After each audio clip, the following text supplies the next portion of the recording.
me give you an example how I apply this principle in my daily life to improve my relationship with my wife. Okay, so one of the very common problems that most guys will face if you are in a relationship is that, what do you want to eat today? And the lady will say, anything. And then the guy will say, what about Japanese food? The girl will say, I don't feel like having Japanese food today. Then what about Western food? I don't feel like having Western food today. How about Malay food? I don't know. I thought you said anything. You see, the conflict started. So now, that is the problem statement. That is the pattern that we're going through again and again and again and again. So how did I break out from this loop? I realized one thing. No matter whether you are technical, you are business, you need to be a very good salesman. When I say salesman, means your ability to influence with a good intent. Not a foul intent. With a good intent to influence business, to influence users, to influence stakeholders. That is the second skill that I was talking about, communication. Yeah. So we want to come up with innovative solutions. We want to solve problems. First, you need to understand the user needs. So I did an analysis, right? What is happening to my wife? What is your problem? Question mark. Okay. So, then I realized, it is all more emotional. What is the intent? What is the user need? The user need is not like I give you a restaurant and then, I suggest a restaurant, we go, or I ask you the question. It doesn't mean that I care about you. For them, maybe for us, it's more of like the guys, right? I'm so accommodating, I try to, follow what you want, right? Follow your requirement. But that's not what the girl needs. Okay, so how to solve this problem? How to break out from this loop? Yeah? So, my solution to this is, I understand the user need. It's not about the lunch. It's not about the dinner. Right? Ladies are always like that. Agree? Right? It's not about that matter. The guy always focuses on everything that is on the surface, right? What you are looking is something deep inside.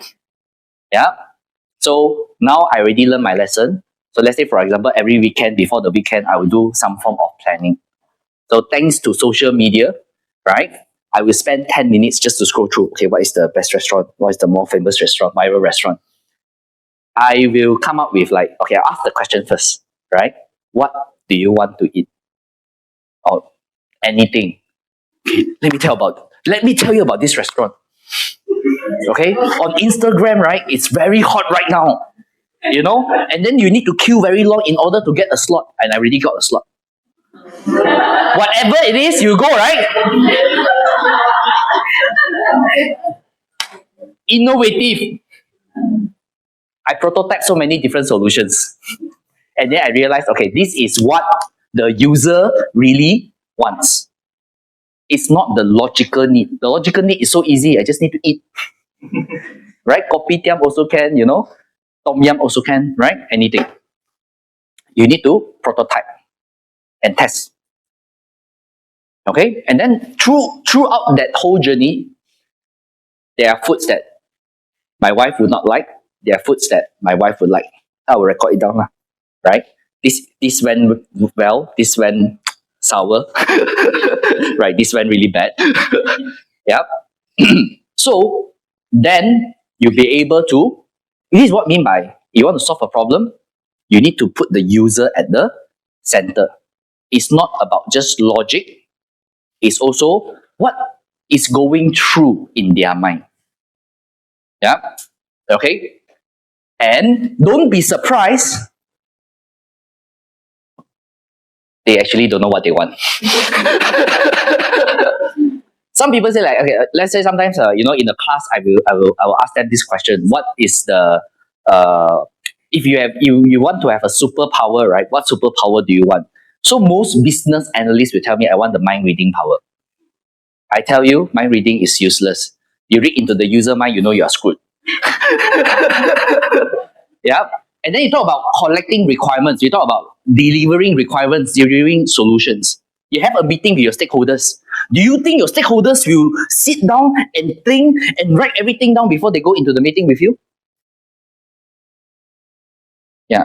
They will not use the 20 idea method. They will use the first idea method. Means whatever that comes to my mind, I will just split. Everything also important. You ask them which one is important, everything also important. Because they don't know which one is important, which one is not important. Then how do you apply the 20-80 rule? That's where design thinking comes into the picture. You need to guide your stakeholders, right? And you need to ask the right set of questions. You need to understand the journey that they're going through. So in the meeting, it's more of like to understand their pain points, to understand their problems, not to jump into the solution. So design thinking is a problem-solving approach.